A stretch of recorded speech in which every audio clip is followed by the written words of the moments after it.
Hello everyone. Good morning. Am I audible? Yeah, perfect. Okay. So let's begin with the session, guys. Okay. Hmm, yeah. Okay. So what did we discuss in the previous session here? Probably from last three sessions here, we were doing something called as Java libraries over here, right? So we were going to talk about something called as Java libraries. So we understood what are Java libraries, okay, what are the predefined packages we have, what is object class, what is the speciality about it, and three important methods under that. Okay, what is toString equals hash code, okay, and we also understood how do we store objects into an array and what is the importance of toString, okay, and we also understood something called a singleton class. Okay, so we are done with this in the past three sessions here. In today's session I am going to talk about a very important topic here, and that is nothing but string over here. Okay, so what is the topic I'm going to cover today? I am going to talk about something called as string over here.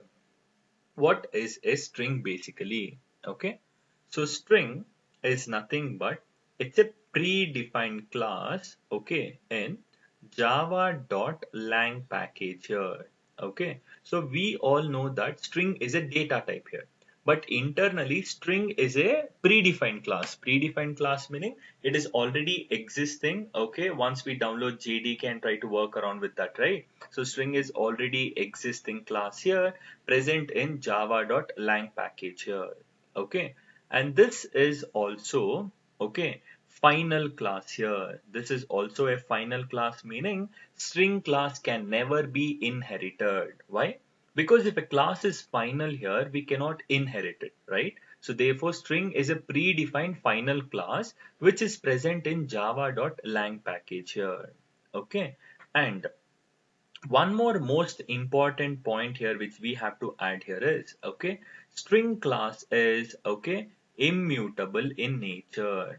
Okay, immutable means it cannot be modified or it cannot be changed. Okay, that's the reason we call string as immutable in nature. The string class is immutable in nature. Immutable means cannot be modified. Mutable means can be modified or can be changed. Okay, so string class or string objects are immutable in nature here. Okay, and then here, okay, there's one more point which I just want to add over here. String will also behave as a non-primitive data type. Do you all agree with this process here? 100%. It's a non-primitive data type as well. How? Because string is a class and it is also behaving as a data type here. Therefore, it's a non-primitive data type here. Why? Because the default, I mean, it's a class. So any class which behaves as a data type, it's non-primitive. And what is the default value for a string class here? The default value for any class type is null here. So the default value is null here. Okay, and it also implements certain interfaces here. Okay, what are those interfaces? Let us try to see here. See, I'll just tell you how do we look at the source code here. Okay, I open this Eclipse over here. We already have a project called as Java libraries. Under Java libraries we have a package called as src. Under that we have so many packages. So today I'll create a new package, and that package name is, okay, I can create it as anything. I'll just have it as jspiders here. So I'll create a project and I'll create a package here. Okay, my screen is stuck here. I don't think so. Is everyone having the same problem, guys? Is there any problem with respect to the audio and the video here? Any issues with the the screen as well as my audio here? Okay, Deepthi, probably it's from your end. So cross check here. Okay. So yeah, right. Okay. So great, guys. Okay. So we just created a project called as Java libraries already created, and I just created a package called as JSpiders. Okay, that's it. Now right click and I will create a class here, new. And here I'll have to search for class. There's no class here, so click on other, and then you have to search for class here. Okay, and you can give any class name over here. I'll just give the class name as demo over here. Okay, I'll just give the class name as demo over here. Okay, so now here I have created a project, package and a class here. Now in this respective data here, I will have my main method. See, main control space bar. So when I tell main control space bar here, it means I am about to get my main method over here. So if I want to look at the source code of string class, okay, how the string class has been developed by Java people here, as I have told you, control on your keyboard, press control on your keyboard, hover on string. Okay, you can also write string, hover on string and click on string. It will take me to the source code of string class here. See here what is happening here. String is a predefined class. Okay, it's a final class as well. Therefore, string class can never be inherited here. Okay, and string is a public class, meaning public mean everyone can access it. Okay, but since it's final, we cannot inherit string class. Okay, and it also implements three interfaces here. What is it? It's serializable, comparable, and char sequence here. Okay, so this is what we are supposed to understand. And where is this string class present? If you just go on the top here, there is a package called as java.lang here. In that particular package, the string class is present over here. Okay, so this is all about the entire process here. If you want to look at the source code, you can have a complete look at the source code here. Look at the number of lines, the string class. Look at the number of lines here. 3167. Okay, you'll go mad. Okay, if you have to develop such a huge program here. Okay, but yeah, okay, this is all about the entire process over here.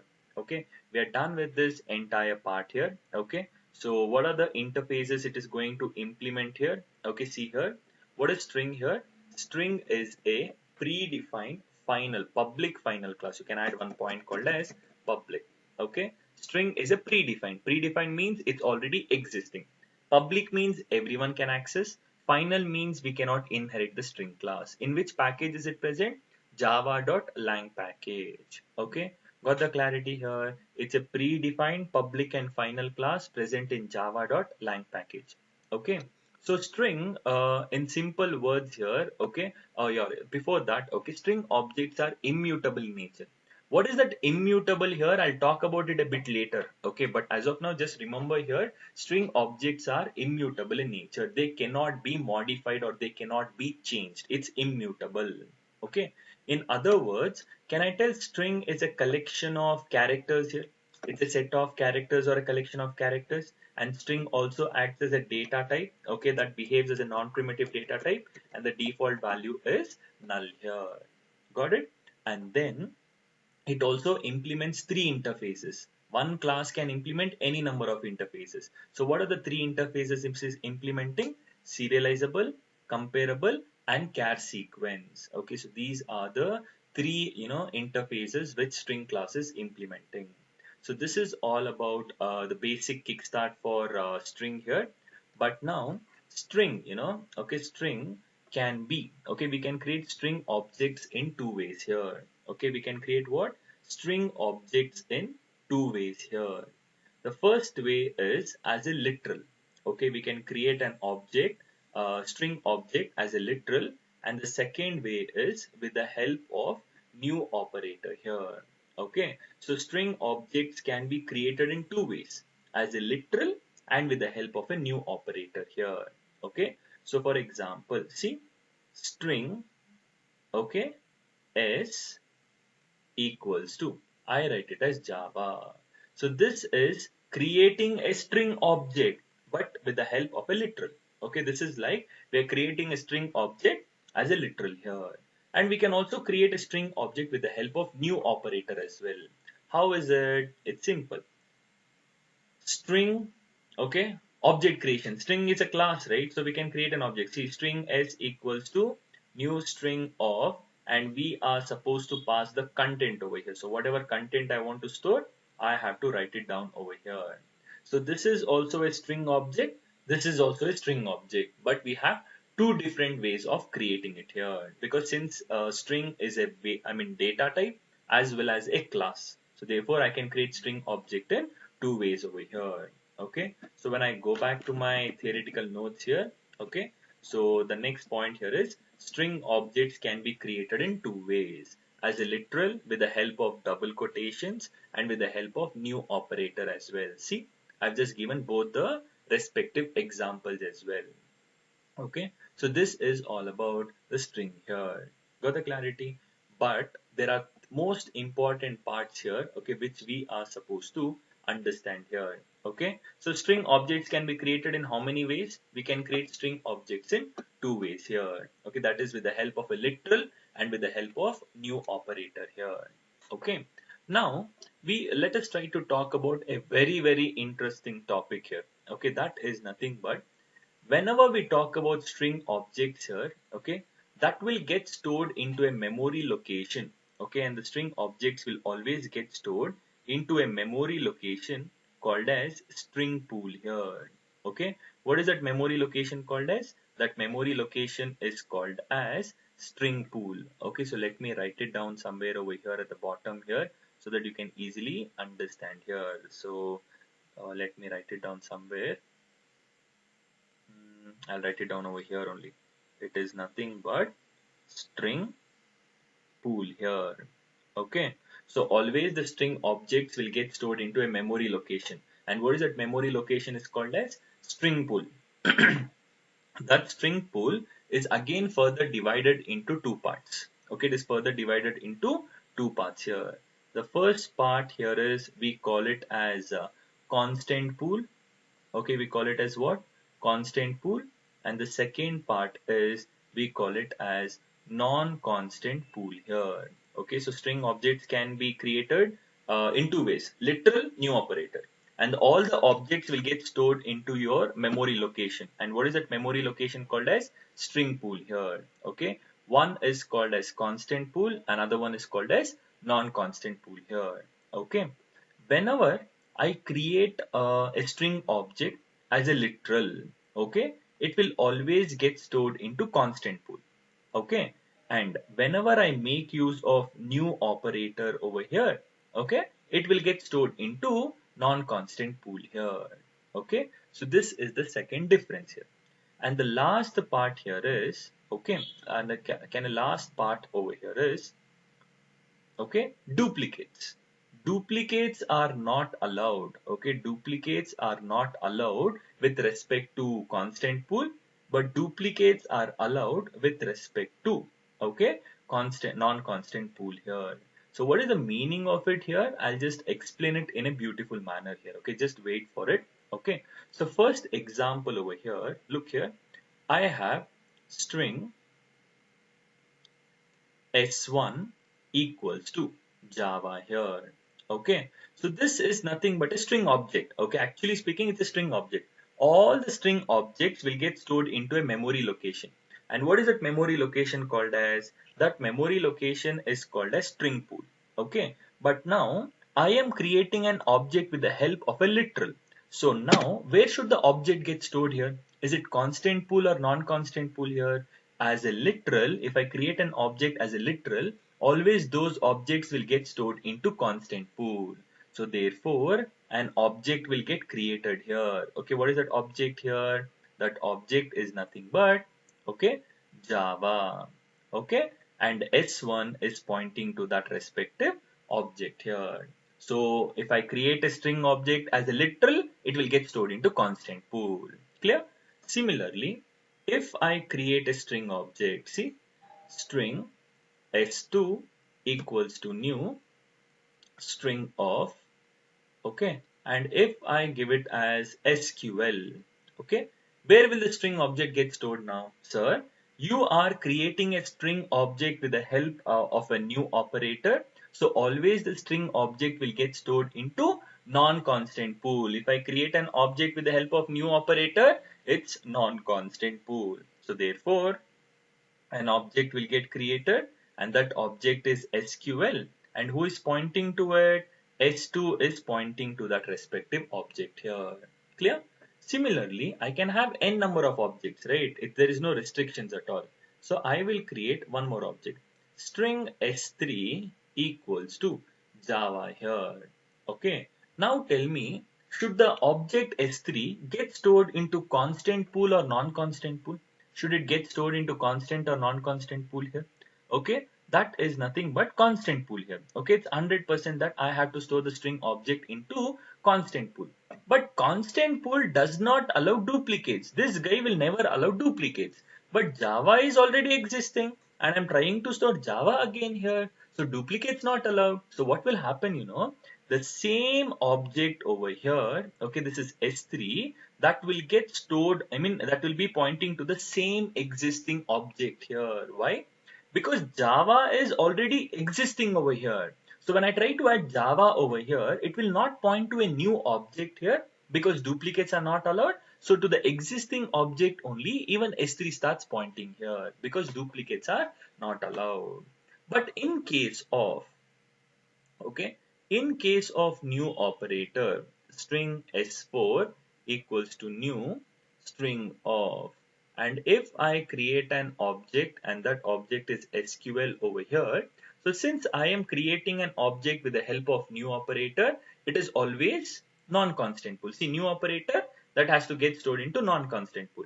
Since duplicates are allowed over here, a new object will get created, okay, by the name called as SQL only. The object name is SQL and S4 starts pointing to that respective object here. So what did you understand over here? Okay, all the string objects, okay, string objects here will get stored into one memory location. What is that memory location called as? String pool here. That string pool is further divided into, okay, constant pool and non-constant pool.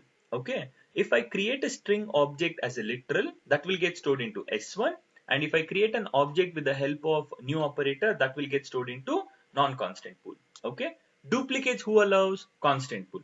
Duplicates who does not, who allows? It's non-constant pool. Who does not allow? It's constant pool here. Okay, so this is all about the entire process here. Clear? If there are a few things which we are supposed to understand, we will try to understand. So there is one question here, sir, what if we change S1? Okay, what will happen to S3 here? Okay, good question actually. Okay, so now here in simple terms over here, that is why we call it as string immutable concept here. What happens when I reinitialize S1 here? Okay, that question I'll answer when I do immutable concept probably after 10-15 minutes here. Okay, all your questions, okay, I'll answer it at the last here. Okay, don't worry. Okay, but this is what we are supposed to understand here. So look at the process here. All the string objects, okay, are getting stored into a memory location here. Okay, what is that memory location called as? String pool here. And that string pool is further divided into two types. What is it? Constant pool and non-constant pool.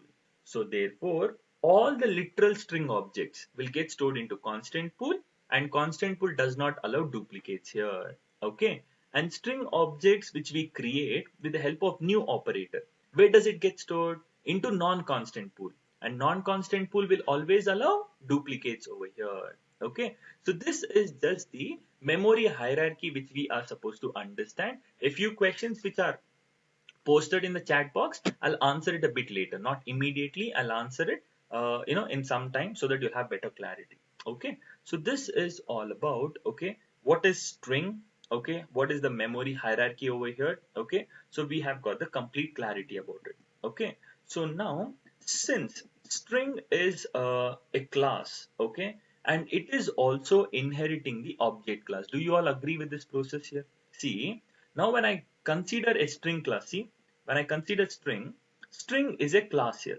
It might be predefined class, it doesn't matter. But I have told you one important thing here. What is it? A string class or any user defined class, every class in Java here will mandatorily inherit the object class. So even string class is inheriting the object class here. Got it? But now, here we have one important topic to discuss. What is the topic? I have a car called as dem car here. I have a class called as car. Now I have my main method over here.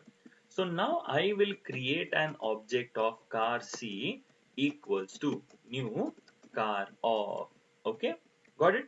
So now similarly over here, I will also have, okay, a demo class wherein I am creating an object of string here. String S equals to new string of, and I am passing the content over here. Okay, So now guys, okay, be careful and answer me what will be the output over here. See guys, I have my main method, okay, wherein the execution will always begin from. I create an object of car and I am printing the object reference. I repeat, I am printing the object reference here. So what will be the output here? Just the car class. Okay, I'm executing the car class. I created an object of car and I am printing the object reference here. So what should be the output here? Think and tell me what should be the output. Simple, sir. When I try to print the object reference over here, implicitly it will call this toString method. And the toString method will always give the string representation of an object. So therefore here, I will get the output. See, look at the output here, beautiful output here. Did I get it as see jspiders.car at the rate some hexadecimal value? So when I try to print the object reference here, it is internally calling the toString method, and toString method will give the implementation as fully qualified class name at the rate hexadecimal value. You can also call it explicitly also. See, c.toString. Either you print the object reference here, it will implicitly call toString, or you might also call it explicitly, that is toString here. What is happening over here? We are getting the fully qualified class name at the rate hexadecimal value, right? But now, similarly, okay, similarly over here, I will try to print the object reference of S here. See, when I try to print the object reference of S, what do we expect here? When we try to print the object reference here, the toString method will get called, correct? So here, when I execute it over here, okay, I do not get the string representation. Rather, I get it as Java over here. Why? Because the string class is inheriting the object class here, and it has automatically overridden the toString method. Rather than giving okay the fully qualified class name, it has been overridden to give the actual content whichever I have passed over here. Got the clarity here? So see, toString method is overridden in the toString automatically. So when I just write it as toString, see, even if I try to do it implicitly or explicitly, I'll get it as Java here. Why?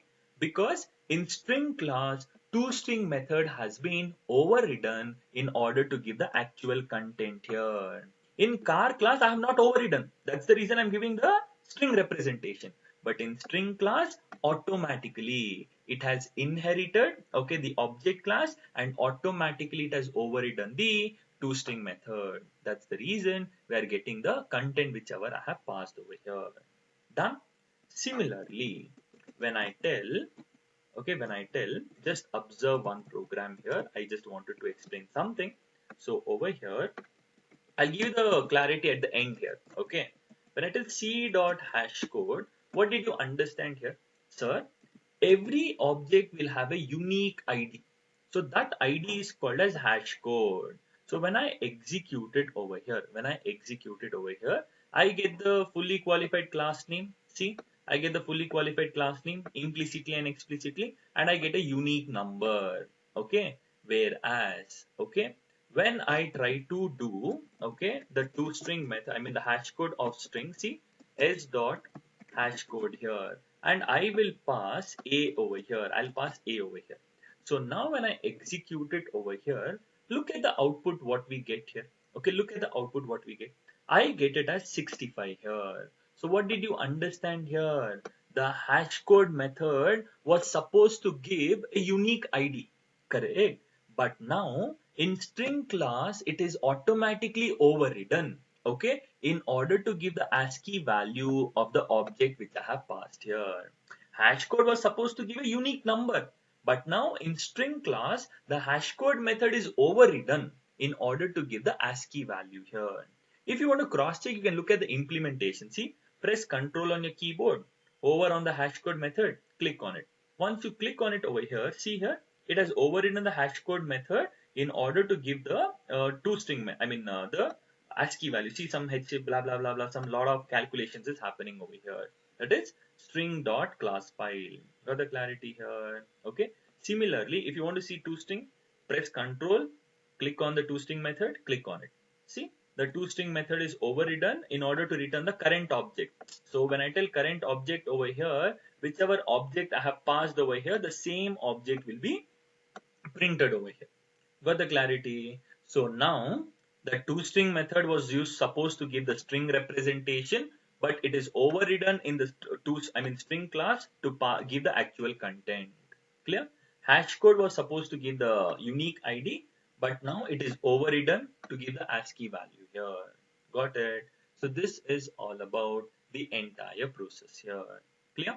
Similarly, okay, I will create two objects. Car C1 equals to new car of. Okay. Now I'll create one more object. Car C2 equals to new car of. Okay. Now what will be the output here? C1 dot equals C2. What will be the output, guys? What will be the output? True or false? Common sense, no? Okay. So when you execute a program here, I will get the output as false here. Why will I get it as false over here? The reason is because internally the addresses will get compared, or the hash code will get compared, wherein these are two different objects here, wherein the hash code is different, address is different. So since the default implementation is used to compare the addresses or the hash code, I will always get it as false over here. Clear? Understood, everyone? So we will get it as false here. Why? Because internally the addresses or the hash code will get compared here. Whereas, okay, similarly, if I create a couple of string objects, see, string s1 equals to new string of, and I am passing, okay, string of, I am passing Java over here, okay, and here also string s2 equals to new string of, and here also I'm passing Java over here. So now when I tell s1 dot equals s2, okay, now what is happening, okay, so it is supposed to compare the addresses of two objects, correct? S1 is one object, S2 is another object here. Okay, it is supposed to compare the addresses or the hash code. But since, okay, equals method is overridden in the string class here, it will not compare the addresses, rather it will compare the content here. It will compare the content. Meaning if the content is same, the hash code method will also be same. No, why? Because the hash code method is also overridden. Clear? So therefore, equals method was supposed to compare the addresses here. That's the default implementation here. But in string class, it is overridden to compare the content whichever I have passed here. Got it? So that's the reason over here I will get the output as true over here. Got it? So this is what I just wanted to explain what is string doing internally. So look at the notes what I have done here. Okay. String class has automatically overridden three methods from the object class here. Okay. It means string class is inheriting the object class. Do you all agree with that process? Why? Because you like it or you don't like it, you have to digest this part here. What is that part? String class or any class for that matter in Java here will mandatorily inherit the object class. So even string is inheriting the object class. So all the 11 methods from the string class, it is inherited. But string class has overridden three methods. What is it? ToString, hash code, equals method. Okay. So now ToString method, what was it supposed to do? ToString method was supposed to return the string representation of an object, that is fully qualified class name at the rate hexadecimal value. But in the string class, it is overridden in such a way the fully qualified class name I will not get. Rather, whichever object content I have passed, the same thing will be the output here. Got it? And the hash code method was supposed to return a unique number, a unique ID for an object. But in string class, the hash code method is overridden in such a way it will not give a unique number. Rather, it will give a unique ASCII value for the object whichever I have passed here. So it is supposed to return a ASCII value here. And then equals method was supposed to compare the addresses of two objects. Correct? It was supposed to return the addresses. I mean, compare the addresses of two objects. But in string class, the equals method is overridden in order to compare the content of both the objects here. So this is what, okay, we are supposed to understand. Clear? So the most important interview question is the string class inheriting the object class? Your answer is a big S. Okay, string class, is it inheriting object class? Yes, obviously. And has it overridden any methods from the object class? Yes. What are those methods? ToString hash code equals. ToString is overridden to give the content which I have passed. Hash code is overridden to give the ASCII value, and equals method is overridden to compare the content here.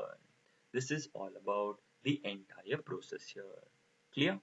Anyone having any confusion with the topic which I explained now? Okay? Anyone having any confusions as of now, guys? No? Okay, great. So now there are a few questions here. I shall try to answer it before going ahead. Okay. So what are those few questions here? I'll tell you. The first question was, yeah, this I was explaining that memory hierarchy. What if we reinitialize the S1 value here? Okay, what if it's Java here? What if I reinitialize S1? So that is immutability concept, which I'll be covering it in a few minutes here. Okay, just like 2-3 minutes here, I'll cover the topic. Okay, and here my voice is breaking. Absolutely no, I believe. Okay, so cross check. Okay, for whomever it's breaking here, probably the problem is from your end. Okay, and there's one more question. Can we create any other identifier type like literal, or only string is privileged like that? Okay, only string. Okay, only string we can do it with that. Okay, not everything, not other things we can do it. Only string is having that speciality about it. Okay, remaining things doesn't have it. Okay, so this is all about the entire process here. Clear? Now, what is the next topic which we are supposed to cover here? The next topic is, what are the constructors available in the string class here? Okay, there are many constructors available in the string class. Okay, many constructors which are available in the string class here. So here I create one class called as test here. Okay, under that I have my main method. Okay, so here, see here, string s1 equals to new string of, tell control space bar. Can you see here, so many constructors are available? So that is nothing but what? Constructor overloading. What is constructor overloading? So having multiple constructors, we have so many constructors over here. Okay, but we are concerned with only few. Okay, so here this is nothing but an empty representation of a string object. So now when I execute it over here, okay, see, I do not get any output at all. Why? Because it's just an empty representation of a string object. Because I have not passed any content over here. No. So here this is an empty string. So it's something similar to string s equals to empty string. Don't you think so? It's an empty string here? This is all about it. This is something similar to an empty string representation. Okay. So this is the first constructor here is, okay, empty representation of an string object here. Okay, empty representation of a string object here. Okay, second part here, okay, string s2 equals to new string of, and I can pass the actual content over here. I can pass a string object only. So I'll pass it as dinga here. So now here, when I try to print s2 here, what will be the output? Will I have fully qualified class name? Okay, or will I have dinga? Okay, what will be the output when I write it here? Okay, passing some set of characters.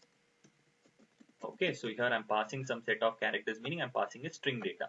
So when I try to print the object reference over here, toString method will get called.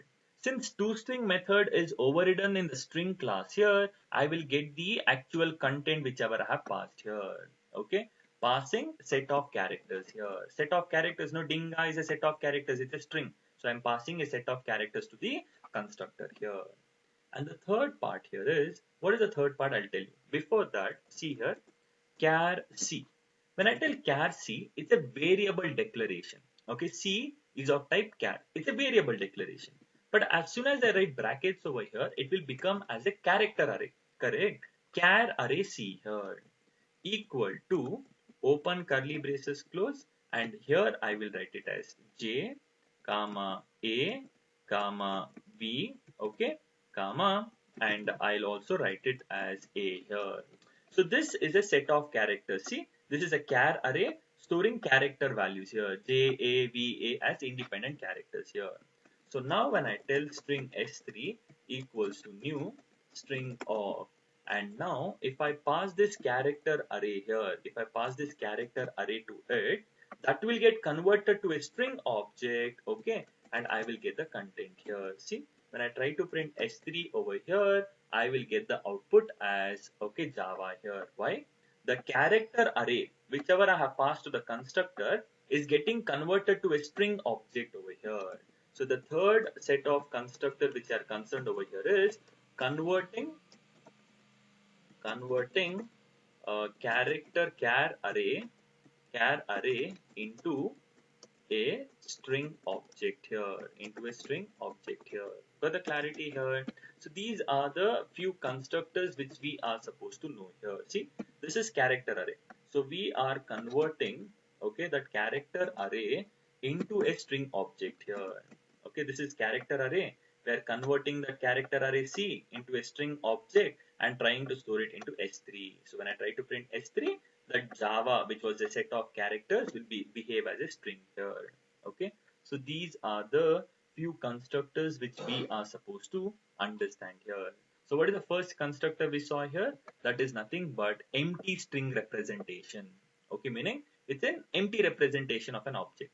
Here I'm passing dinga over here, and here I'm passing an array, wherein that array will get converted to a string, and I'll get the output here. So these are the three important constructors we have. As I told you, we have many here. You can explore on it. Okay. So this is all about the constructors which we have it in the string class here. Clear? And the next most important topic which we are supposed to discuss, okay, this is a mandatory question in almost all the interview questions. Okay, you might, I mean, if you are attending an interview for an MNC company or a startup company, doesn't matter, this question is always fixed here. Okay, very important question here. Okay, what they'll ask here, how string objects are immutable in nature, or they might also tell, explain string immutability concept. So if at all they tell immutable, you are supposed to explain how is it immutable here. Okay, so let me explain it over here. Okay, let me explain it over here, guys. Okay, so here, guys, all the string objects here will get stored into a memory location. What is that memory location called as? String pool here, correct? All the string objects will get stored into a memory location called as what? String pool here. Clear?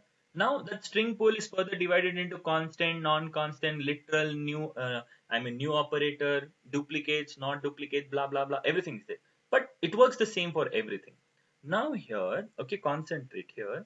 Now when I tell string, okay, s1 equals to, okay, I write it as Java here. I write it as what?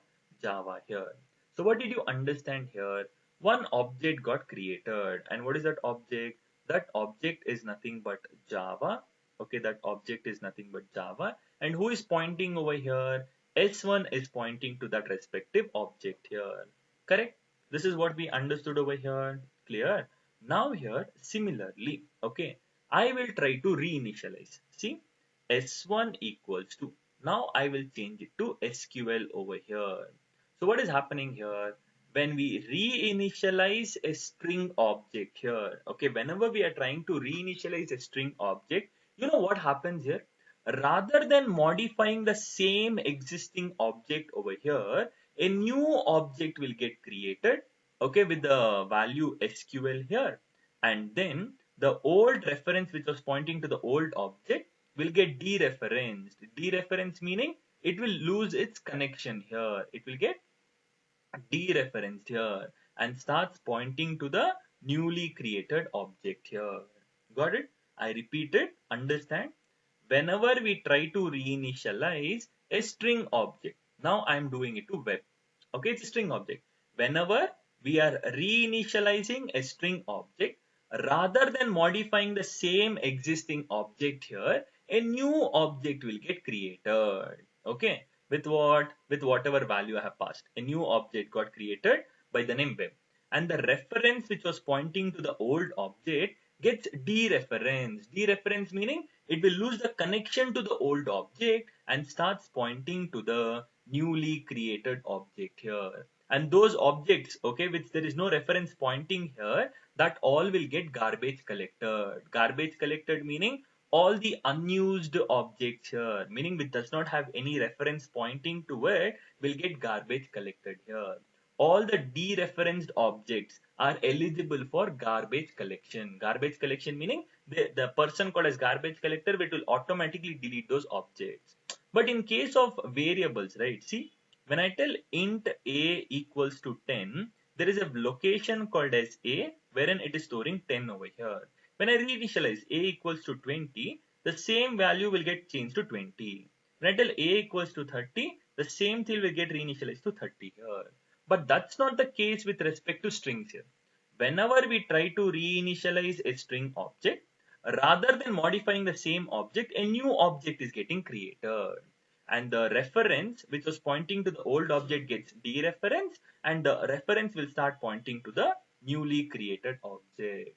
This is how string objects are immutable in nature. Clear? This is called as string immutability concept here. String immutability concept. It's very simple, but it has a lot of weightage in your interview process here. This is what I have written it over here.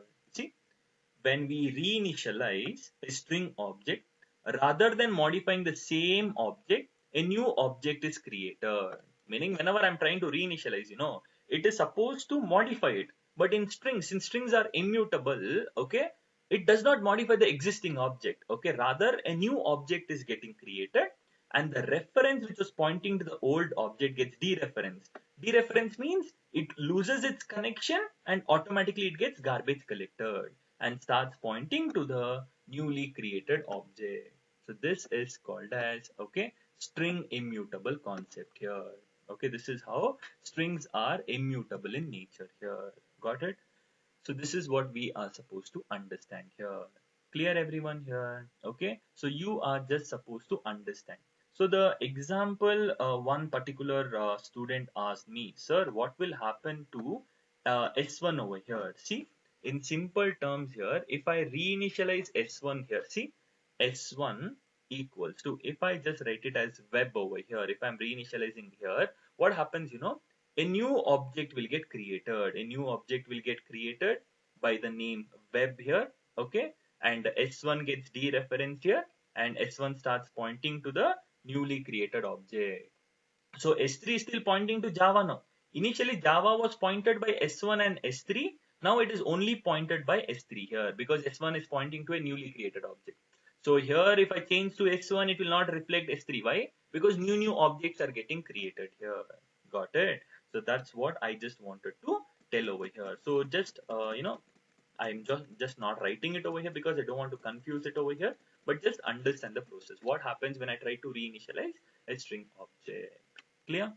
So this is all about the entire process here. Okay. In interview here, they'll tell, okay, string is immutable. Great. Okay. But do we have any mutable version of string here? Yes, we do have mutable version of string. And what is it? String buffer and string builder here. String is immutable. Great. Do we have any mutable version of string here? Yes. That is nothing but string buffer here and string builder here.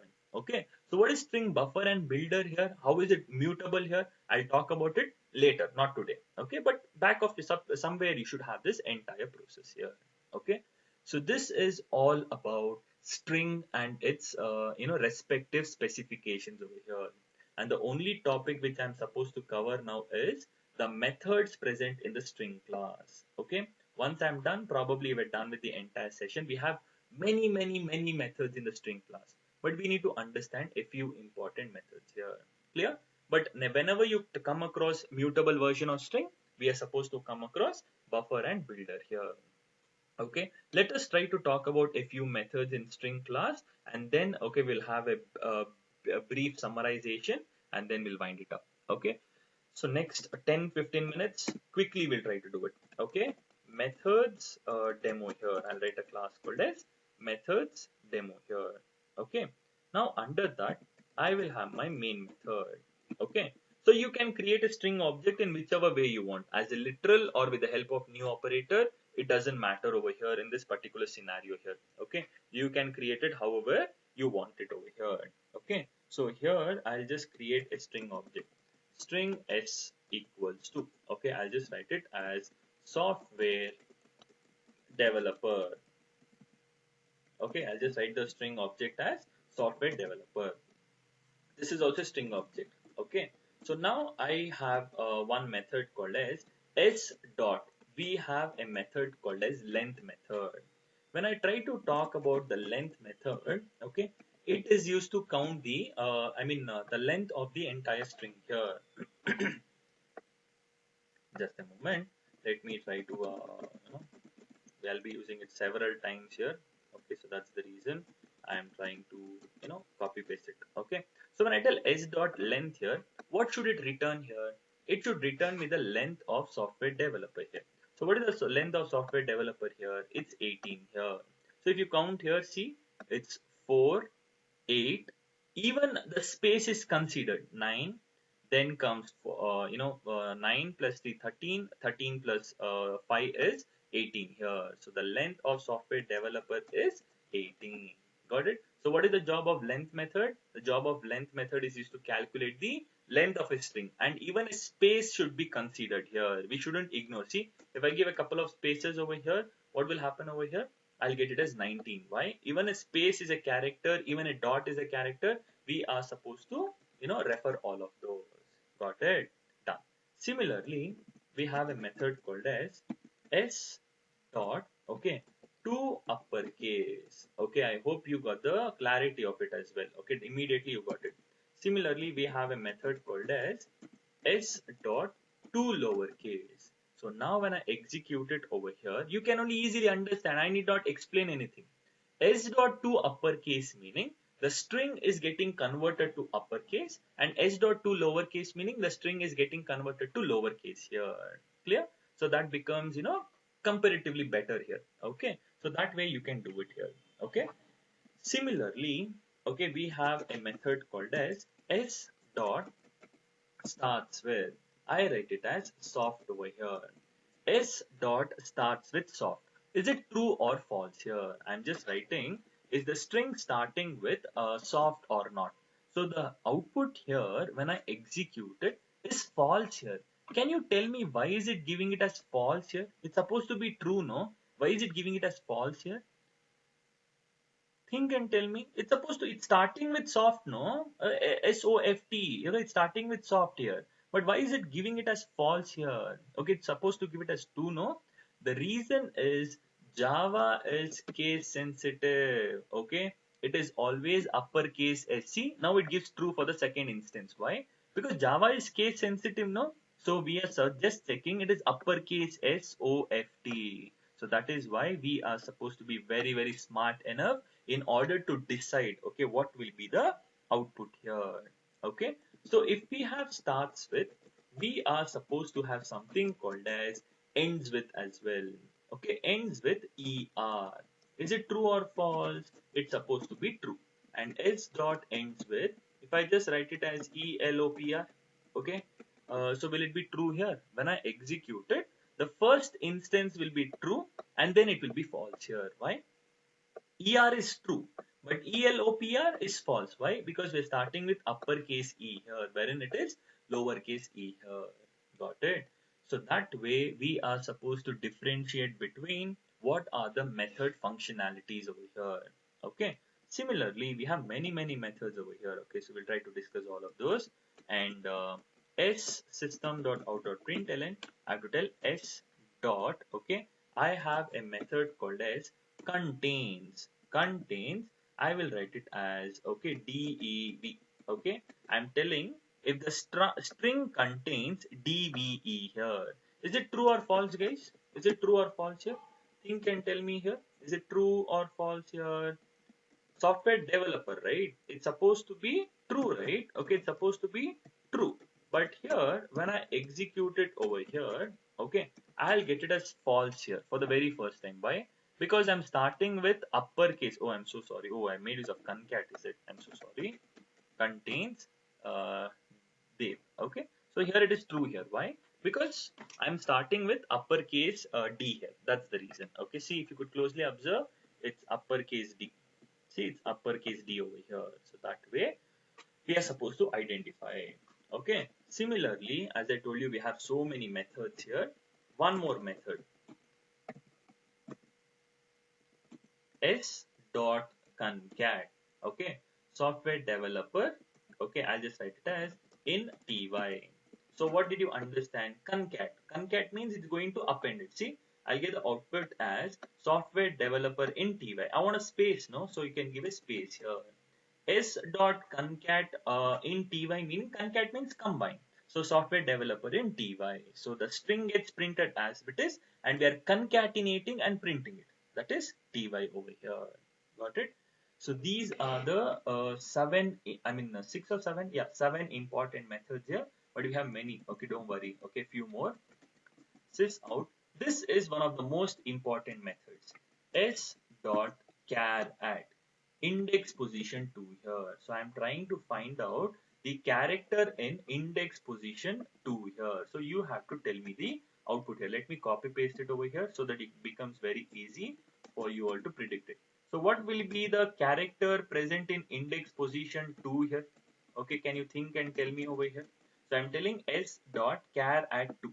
So what is the index position 2? I'm just finding what is the character at index position 2. It's 0, 1, 2. The answer is supposed to be F over here. Did I get the output as F here? Very good. I got the output as F over here. Clear? Similarly, sys out S dot char at index position 17 here. Now what will be the output? 17. Sir, what's such a huge thing? You have to calculate.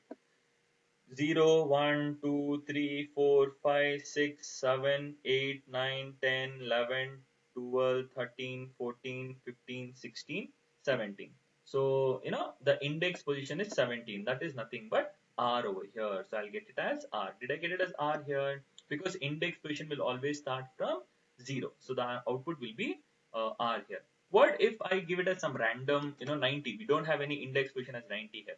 Therefore, I get a huge exception telling java.lang.string index out of bound exception, meaning there is no index position as 90. So we get an exception over here. So you're just supposed to be smart enough and decide over here. Got it? So this is what we are supposed to understand. Okay. And then one more. S dot index of, okay, S dot index of, I'll write it as T. I want to find out the index position of T here. So char at is finding the character in that respective index position. But if I want to find out the index position of that respective character here, I have to make use of index of. And here I'll give it as D here. So I'm just making use of two characters. Tell me index position of T. What is the index position of T? 0, 1, 2, 3. Okay. Oh, you have to be smart here. See, it's 0, 1, 2, 3 here. So the output is supposed to be 3 for, T here and 9 for developer here. See, 0, 1, 2, 3, 4, 5, 6, 7, 8, 9 here. For D for 9 here. Okay. So this is how we are supposed to understand the entire process here. Okay. Now here there's one question here. Sir, what if I have duplication, sir? Okay. S dot index of, okay. I am finding the index position of E. But there are multiple occurrences, sir. E is present twice, sir. Thrice. Oh, 4 times it is present, sir. But which occurrence will it consider, sir? It will always consider the first occurrence over here. So what is the first occurrence over here? It's 7. So always 0, 1, 2, 3, 4, blah, blah, blah, blah, till 7 here. If there are duplication of characters here, it will always consider the first occurrence here. So if you want the second occurrence, third occurrence, fourth occurrence here, you have to write the business logic for it, your own logic. Java does not give the logic for everything. Okay, it doesn't spoon feed. Okay, so you have to write your own business logic for getting the the index position of all those characters. That you can take it as an assignment and also do it. Okay, you have to write your own business logic here. Clear? Similarly, I have a method. See here, string. Okay, I'll take it as a equals to. I write it as Java here. Okay, I write it as Java, and the string b equals to. I write it as Java here. Okay, and I'll write it as string c equals to. Okay, Java again here. Okay, now. So what am I trying to do here? You are supposed to answer here. Okay, you are supposed to answer. See, sys out. I tell a dot equals b here. True or false here. A dot equals b. Is it true or false? You can just tell TF here. Okay, that would be better. Okay, a dot equals c here. What should be the output? First one, a dot equals b. I'm just comparing the content of two things here. So now, initially, when I execute it over here, I will get the first thing as false and then true here. Why? Because Java is case sensitive. A is lowercase j and b is starting from uppercase j. So when I tell a dot equals b, okay, it's just checking for case sensitivity also. So here I get it as false over here. Okay, and here I get it as true over here. Why? A and C are same. See, lowercase j, lowercase j. Clear? If I want to ignore the case sensitivity, see, if I want to ignore the case sensitivity, I have a method called as a dot equals ignore case of b here. So when I tell equals ignore case, okay, it is just comparing for the content. It doesn't matter if it's uppercase or lowercase here. Now the output will be true here. See, now I got the output as true. Why? Because here we are not concerned with the case sensitivity. We're just concerned with the content over here. So that way it becomes very, very easy in order to understand. Clear? This is all about the entire process over here. Clear? I hope you all got the clarity about how do we work around with this respective methods here. Okay. Similarly here. Okay. Now, last part. Okay. Just don't kill me. Okay. Few more minutes. Okay. We'll be doing it here. I'll tell string x equals to. I'll just write it as hello dinga here. Okay, I'll just write the content as hello dinga. Now here I'll tell, okay, sys out x dot, we have a method called a substring of 3. What did you understand? When I tell x of substring of 3 here, what did you understand? Can you tell me here? Any idea? So the content is hello dinga, right?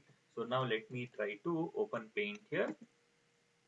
Okay, so now, so my content is, oh, just a moment. See, it is, okay, it's hello dinga. Okay, so H E L L O space and then D I N G and A. So this is nothing but, okay, the content here, correct? Even a space should be considered, guys. Okay, so this is nothing but the content, and the index position will always start from 0 1 2 3 4 5 6 7 8 9 10. So here I have told x dot, okay, this is nothing but x substring of, what have I passed here? Substring of 3 here. Okay, substring of 3. So when I pass a single integer input, it will consider as the starting point, meaning from the third index position, okay, till the end point here, I have to consider the string here. Till the end point, I have to consider the string. So the output will be loadinga here. So now when I execute it, look at the output here. Will I get the output? Did I get the output as loadinga here? Yes, I got the output as loadinga here. Why? Because we are giving the beginning index position here. Similarly, x dot substring of, if I give it as 7 here, what will be the output here? Okay, if I give it as 7 here, think and tell me. From the seventh index position, I have to consider from the seventh index position till the last ending point here. So the output will be INGA. So we are supposed to consider from the beginning index is 7 till the end point. Okay. So here it's supposed to be INGA. Did I get the output as INGA? Yes. Okay. We got the output as INGA. Similarly, okay, one more minute, sys out x dot substring or I give it as 2 comma 7 here. What will be the output here? I'm giving the starting point as well as the ending point.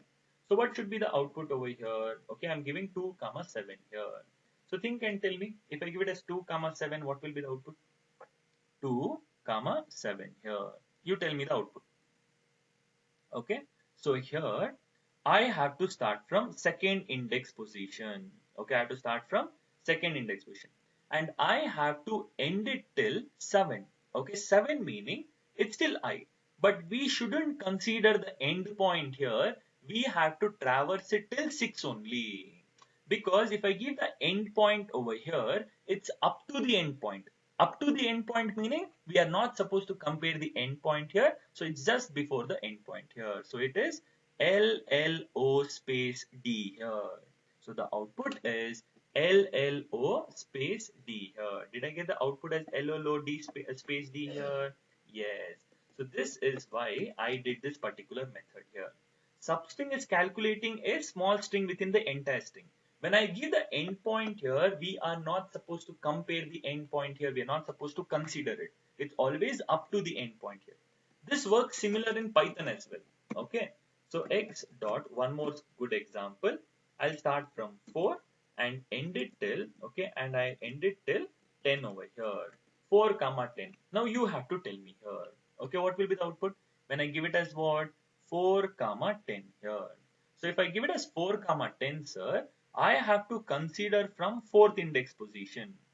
But since I have given the endpoint as 10 here, I have to consider it till 9 only, because it will act as endpoint. So it's O space ding here. It's O space ding here. So when I execute it over here, did I get the output as O space ding over here? Yes. This is what we are supposed to understand. Clear? So these are the important methods which we have with respect to, okay, string class here. So probably we are done with many methods here, but few methods are length to calculate, oh, some import statement I've done. Okay, you can ignore it. Okay. So length, to calculate the length, two uppercase, two lowercase, converts to uppercase, converts to lowercase, starts with, ends with, to check if it's starting or ending with the specified substring. Contains, it checks, oh, if that string is there or not. Concat, appending. Okay. Char at, used to find out the character in that respective index position. And index of is used to find out the index position of that respective character.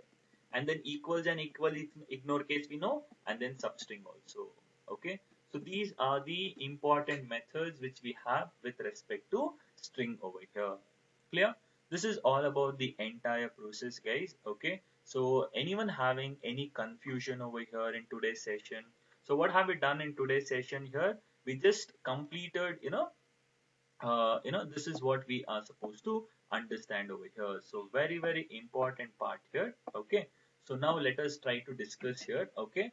So there is one question here. Sir, in an interview here, is string a class or a data type here? Okay.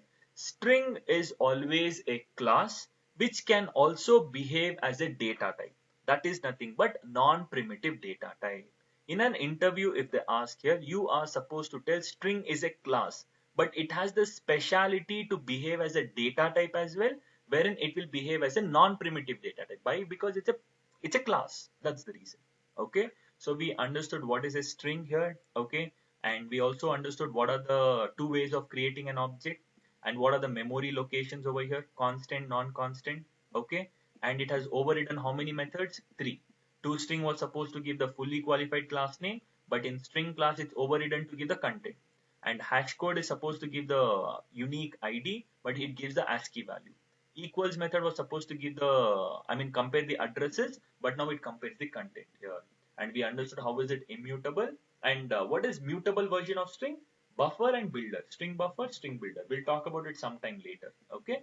And then we also saw the important methods in the string class here. Okay. So this is all about the entire process, guys. Okay. I hope we are done with the session for today here. So any questions in today's session here? Please do let me know. Any questions here, guys? You want me to repeat any concepts? Great, guys. Okay, so I'm done with the session for today. Okay, so hopefully from tomorrow we would be starting with exception handling. And exception handling is one of my favorite topics. Okay, and a very, very important topic for your interview perspective. So today will be the last day wherein I'll be uploading the videos here from tomorrow because I didn't want to have that continuity mismatch. So from exception onwards, I'll not be posting any videos here. Okay, so if you want to learn, make sure attend the session. Okay, if at all there is any genuine reason here, we'll try to find out some solution for it. Okay, so great, guys. Okay, so we shall wind up a session for today and catch up tomorrow. Okay, so thank you all, take care, bye bye.